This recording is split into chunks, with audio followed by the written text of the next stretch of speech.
Welcome to the Therapist Connect podcast. Dr. Peter Blundell interviews therapists about their work and experiences within the therapist community. Hello and welcome to the Therapist Connect podcast. My name's Dr. Peter Blundell, and today I'm delighted to invite onto the programme Victoria Nelson. She's a psychotherapeutic TA counsellor. She's also a deaf therapist and runs an organisation called Deaf for Deaf, which is a team of deaf mental health counsellors and psychotherapists from a variety of different backgrounds. They are passionate about deaf mental health, and I know Victoria is a keen campaigner around this specific issue.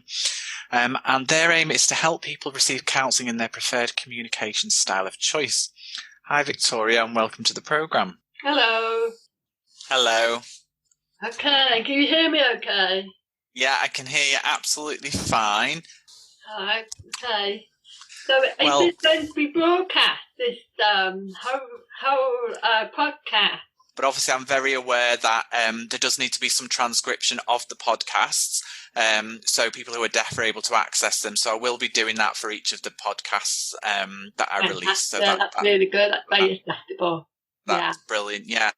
And I just really appreciate you coming to do this. Thank you very much. Okay, thank you for inviting me. It's the first time I've ever done a podcast. So it'd be interesting. Brilliant. Yeah, it's the first time I've been invited to do one, because obviously I'm deaf, so I'm not sure if everyone will understand me. So I guess everyone be sort of trying to listen or something, you know. So. Well, I can understand you perfectly well. You're very clear in your speech. There's no problem there. It's a whole new process that I'm learning myself, to be honest with you. So. Yeah, that's really good that you're doing that, though, because, it's really good for me to read when they're transcribed, to be able to read all the podcasts, but obviously I'm always asking people, please transcribe all the podcasts so that deaf therapists can gain access. So I'm pleased that you're transcribing everything, so I'll be looking forward to reading them all. And, I think it's really important, and I know we'll come on and talk about this, but I think you've done a really good job, particularly on Twitter, of highlighting the need actually and the accessibility for deaf people, not just deaf therapists, but deaf people in accessing all kinds of things really. And I think it's a really important message to kind of get out there so people really understand and aren't kind of ignorant to these issues really. Yeah, absolutely. And the fact is that deaf people come across the whole spectrum. So you've got the BSR community who would lead an interpreter, and you've got the severely deaf, profoundly deaf hearing aid wearers, cochlear implants who might want to have captioning and transcribing. So it's really important that you kind of that's what I tried to do, is try to increase awareness across the whole spectrum of deafness, from partially deaf, totally deaf, deafened, all sorts. So yeah, that's what I tried to do. And I think there's so much nuance, isn't there, to the deaf community? There's so much difference out there in the deaf community, just like you were describing there. It's really important that people are aware that it affects people in lots of different ways. Absolutely, agree. Yeah. So yeah, that's what I've been doing, trying to campaign for access and increase awareness. As you know, there was a recent campaign about where is the interpreter. That was a really important one. The fact that deaf people were missed out on all the emergency announcements from the government. And when they did provide one, it was 50 minutes and then it stopped. And so it was a really clear disadvantage to the deaf community that we were getting very little information.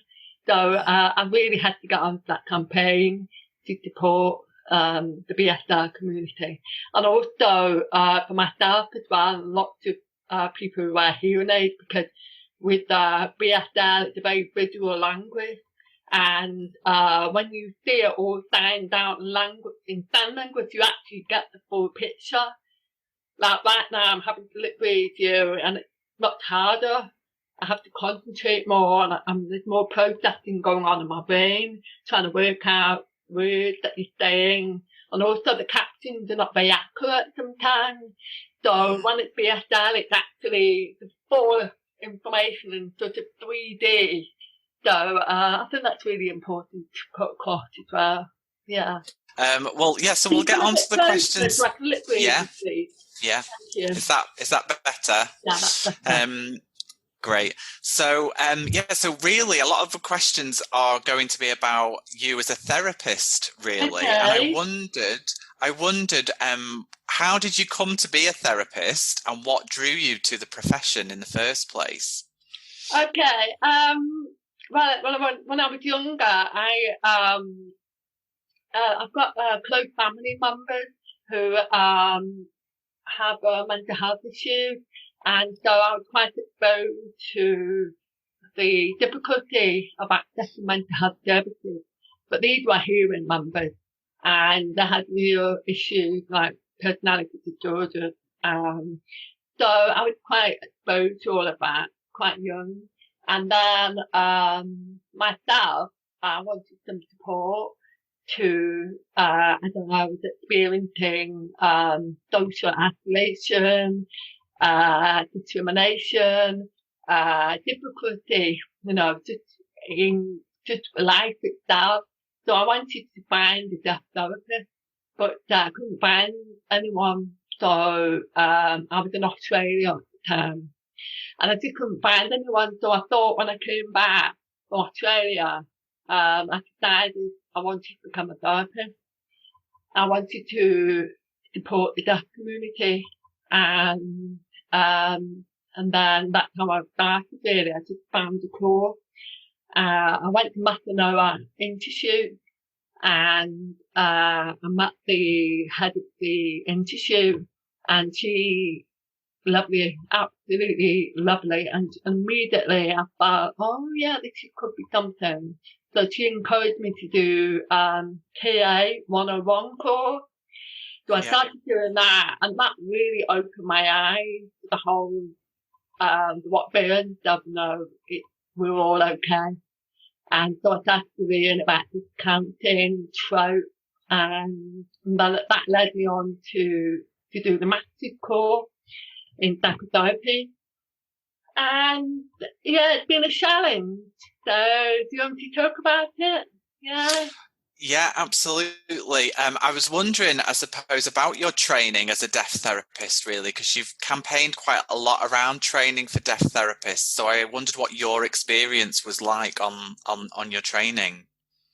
So my training was difficult because the 4-year course, and I couldn't get the stable student allowance, which is allowance that helps me with communication support, because I do need communication support when it comes to group, because I was often in a group for 20 people, and that was really difficult because I could lip read perhaps half the group, and I couldn't lip read half because perhaps they had moustaches, beard, or wonky teeth, or accent, or they kept moving their hands. So it was really, really difficult trying to lip read everybody.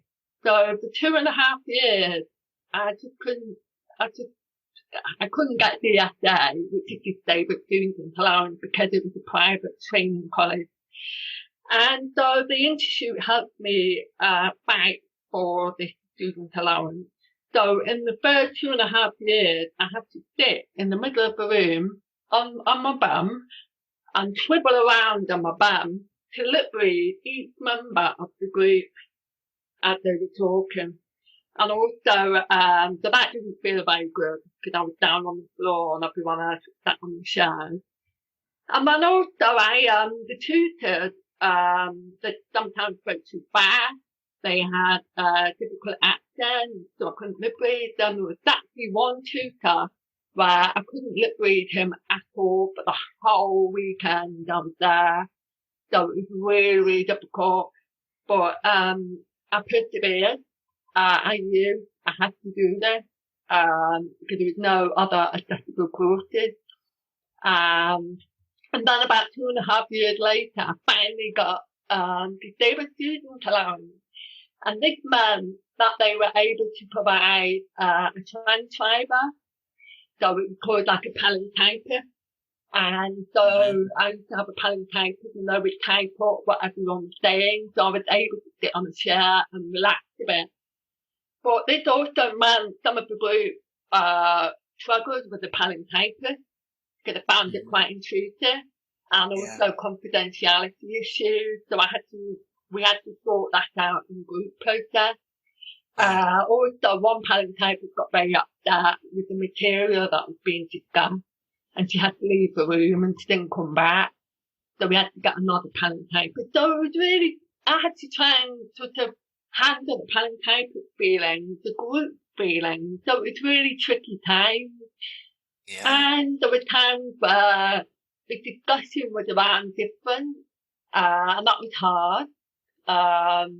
To talk about my difference without being overtaking the whole group process, but often it would, and that led to a lot of rich material and great discussions, but I often felt the other all the time, and that was really hard to deal with. So when I finished with the course, I'm so happy. It was all over. It's all over. So, but it has been difficult, but I had to go back and retake my 4th year because, I couldn't do the dissertation year because my partner had epilepsy. So I became his carer. So I had to look after him for a couple of years. And then, so when I went back to Masanoa again, they provided me with an interpreter. And that was amazing. That was just fantastic. The group accepted her because she was a TA psychotherapist as well. And she could do sign language, so it was a really good year.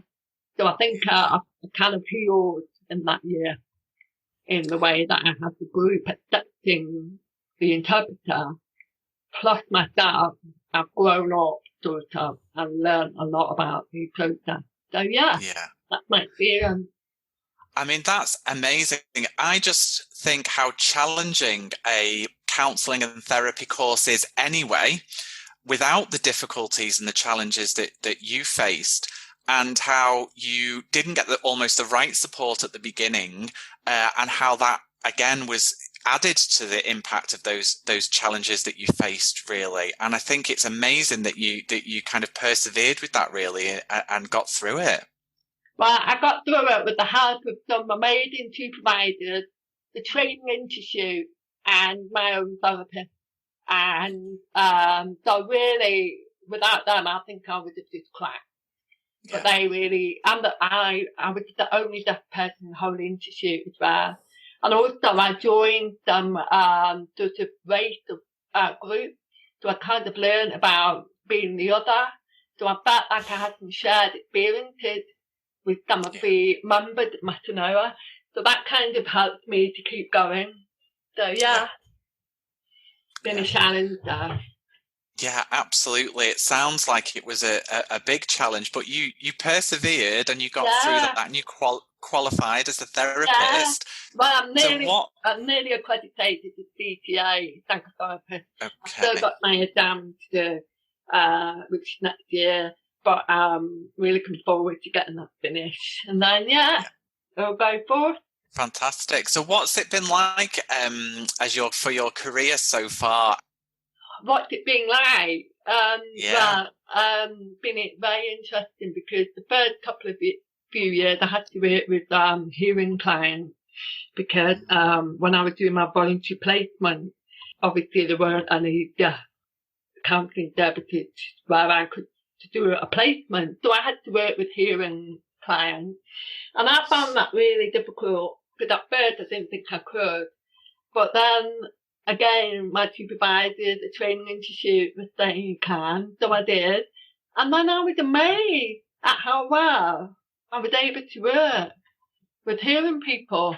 And I was quite shocked actually. So I think that was very healing in itself.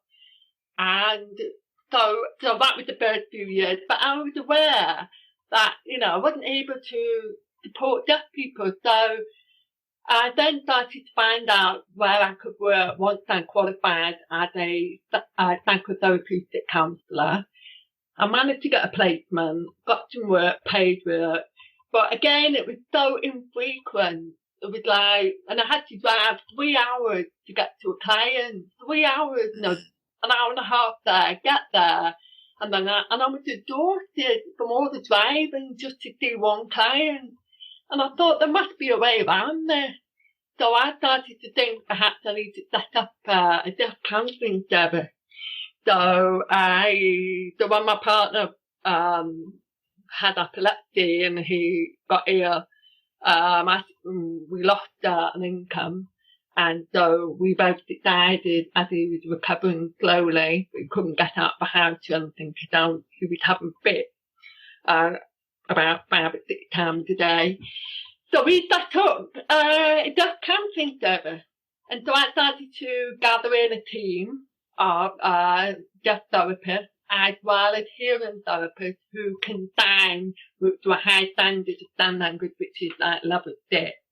And then I started to talk with them, and I said, what do you think about if we all set up a team and start working together?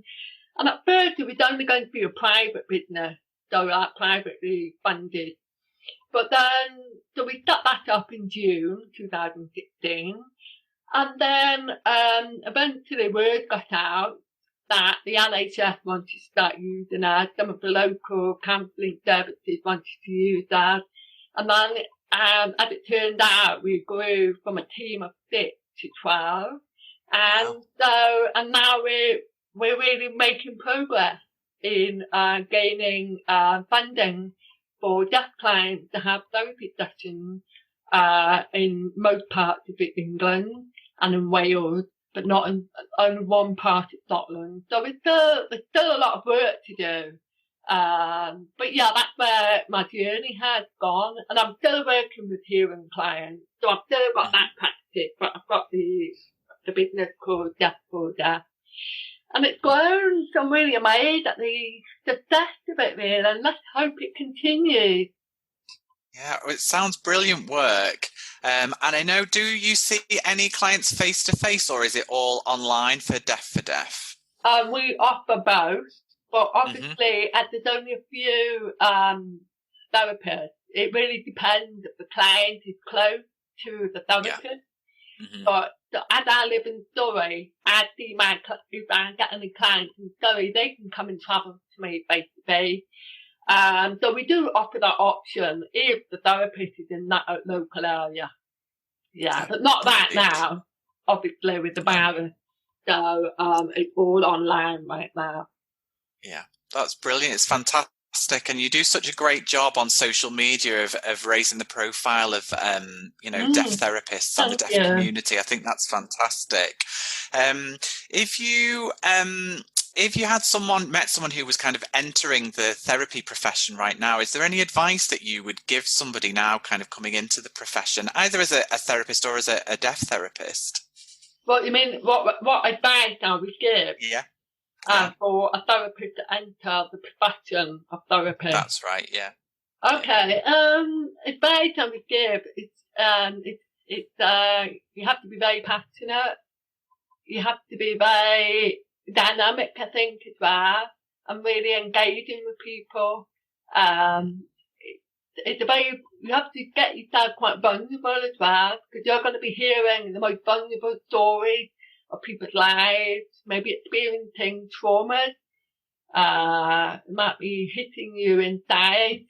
And you have to really take care of yourself as well. Lots of self-care, lots of therapy, lots of supervision, making sure that you've got a good team of people around you to support you. It's a wonderful profession, but it's very, very challenging, because you have to do a lot of internal work yourself there to become a good therapist, to have empathy with the other. And, but yeah, I really recommend it for anyone. And for deaf therapists, do not give up. That's my main thing, to do not give up. I met one today who's a trainee, and I just said to him, please don't give up. And he started talking about funding, about not having anyone to share the experiences with. But yeah, I just said to him, please just keep going.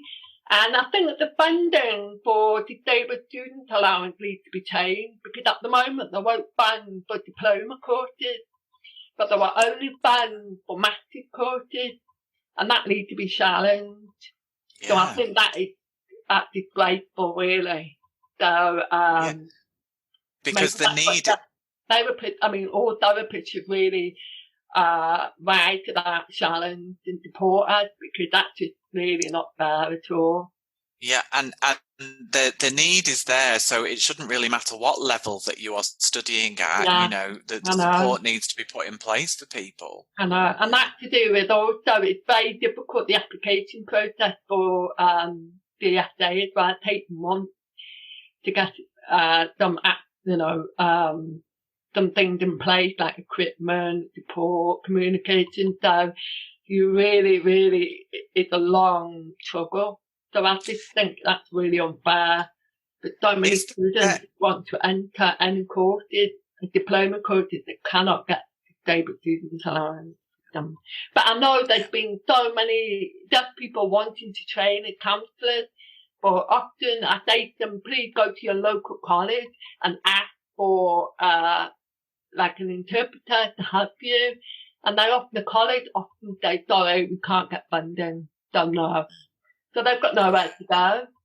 So it's really such a lack of courses available. But that's something I'm looking to do perhaps next year, is set up counselling courses for deaf people in the future.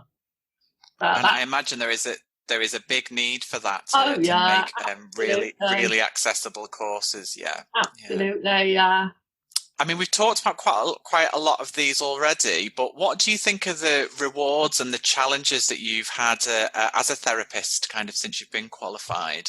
I've had lots of challenges, haven't I? Okay, the challenges are, interestingly, I want to share this with everyone. A few days ago, I had a dream, and the dream was I was involved in the therapeutic community. And it was like I was meeting all these therapists, and they were all coming up to me and saying hello, and all chatting and everything. And I thought, wow, is there something happening in my unconscious where I'm starting to belong? Because I think for a long time I never felt I could belong. So that was a challenge. Always feeling on the outside, always feeling like the only one and the other. Yeah. But somehow, in the last few years or so, I've started to feel more of a belong. I've started to connect with people. And I think that's also thanks to you, Peter, because you set up the Therapist Connect hashtag. And that really helped me to connect with lots of people. So I think, so that's been rewarding. The fact that I'm starting to belong. And also the Matanoa Institute are actually really helping me belong. And so it's been, so that's the reward. And the challenge for me is to make sure that I do belong and keep belonging, keep pushing myself out there, keep exposing all the difficulties. And, so I think the challenge will always be there, but I'll bring it on. So, keep going. And I think you've evidenced that you have such determination. I think really to when you set your mind to something. I think, and I've seen that just from the little bit I know of you from social media. I think is the level of determination that you have, which I think is great. Yeah, I think it's I call it I don't know if you know TA, but no passivity. Passivity is sort of doing nothing, or agitation, or over-adaptation. And I've done a lot of that growing up, just adapting to what other people want, or doing nothing, or getting agitated. And I knew that the only thing to do is turn it into action and do something about it. And I think if you look at Dana, his equation about alienation, and he said the only way to get out of alienation is through having contact with people like yourself. and demystification. So like all the mystifying messages I receive, so challenging those and being angry, which I went through, and now it's action. So I'm all for determination, through action. But I need people to support me as well, so I'm not alone. So, and I think, that's what's happening now. And I think that's really important, actually, that the support needs to be out there. And the Therapist Connect community, I hope, will kind of support you and kind of encourage those campaigns that are happening right now, because I think it's really important that we collectively act. Should just not be down to you. It should be all of us that come together to make sure that the changes do happen. Mm-hmm. Definitely. And also it's making sure that more deaf people have access to courses and to resources. It comes from the top as well, the BACP, the UKCP, all those registering bodies, they need to be aware and increase access. So making sure that everything is transcribed, the subtitles, perhaps bringing BSL interpreters up there, but they pay for it. So it's all, everyone needs to work together to increase access. I'm hoping that will happen in the next few years. So fingers crossed. Stuff at the moment with Black Lives Matter, it's really important as therapists that we acknowledge the disproportionate, I can't say that, number of therapists, the POCs, Black therapists, Asian therapists that are not in this profession, and we have to acknowledge that and not deny it. And I think that really by becoming more, we all connect by listening to each other's stories, because that's how we connect, by understanding what is everyone experiencing, sharing resources and taking responsibility as a profession to make sure that we're more inclusive, more diverse, and be aware of the discrimination practice in place. So there's lots of things we can do. And I think that goes back to what you were saying before, which is it's about action. We have to actually physically do something about it and not just talk about it. Absolutely. And also, the elephant in the room, you've really got to bring it out. You've got to talk about it. Even when those conversations are uncomfortable. Yeah, and they're very uncomfortable. It's very uncomfortable. And I've seen it, when I was in training, I saw the uncomfortableness that people felt. When we talked about racism, or we talked about colorism, or we talked about classism, or talked about, ableism, all of that was so uncomfortable. But it was so important. And that is something that needs to happen all the time, so that we have a consciousness, raising awareness on our society. So that's how we become connected to people and therapists. Yeah. Well, I think you've put that very well, actually. What's next for you then now? What's next for you going forward? What have I got going forward? What plans? What plans, yeah? I don't know, I'm trying to think, we've still got issues around deaf therapy, because some of the funding panels in the country, in the UK, will not fund deaf therapy. And that's because they were only using interpreted therapy. So we have an interpreter with a hearing counsellor. But I'm always trying to campaign for deaf therapy, because that means direct one-to-one, just like me and you. And I think it's because it's so important that deaf people face direct therapy rather than interpreted, because I think having an interpreter in the room just breaks up that relationship.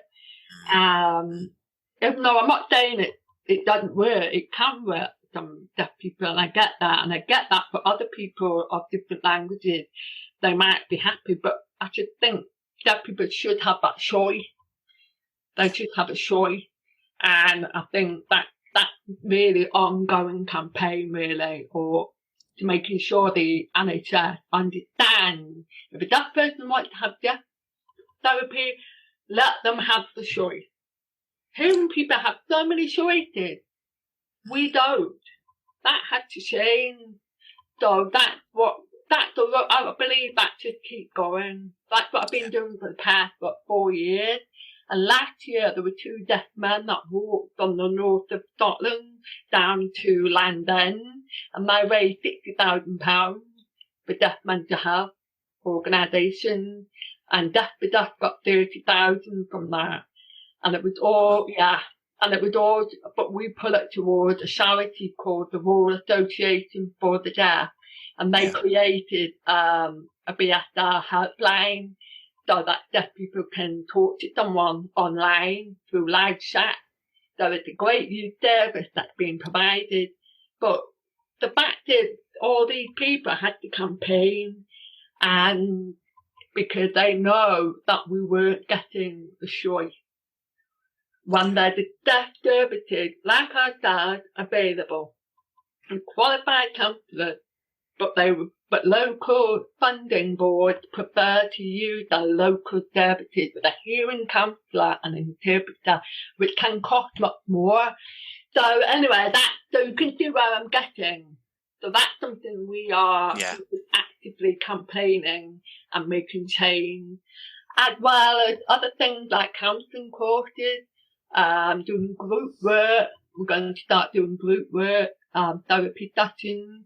I think there's lots of things in the future. I'm quite excited, really.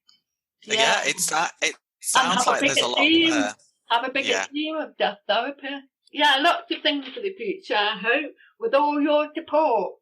Well, I was just about to say, anything that we can do at Therapists Connect to help out and support any of that, we certainly will do. And for people who are interested, it's Deaf for Deaf is your organisation, isn't it? And we can put a link up to that on our website as well, to make sure that people can have access and that they know about it. But we'll make sure that we support you in all of the campaign work that you're doing, which I think is fantastic. Thank you very much. I'm really pleased. You're very welcome. Okay, thank you. And thank you for doing this. Thank you very much. Thanks for inviting. It's been an interesting podcast. So I hope to see the transcript soon so I can share it with the deaf community. Is that okay? Absolutely. Yeah, absolutely. I promise I'll do it as quick as I can for you. Thanks a lot. Thank you. Bye-bye. Thank you for listening to the Therapist Connect podcast. Go to www.therapist-connect.com for more discussions and debates.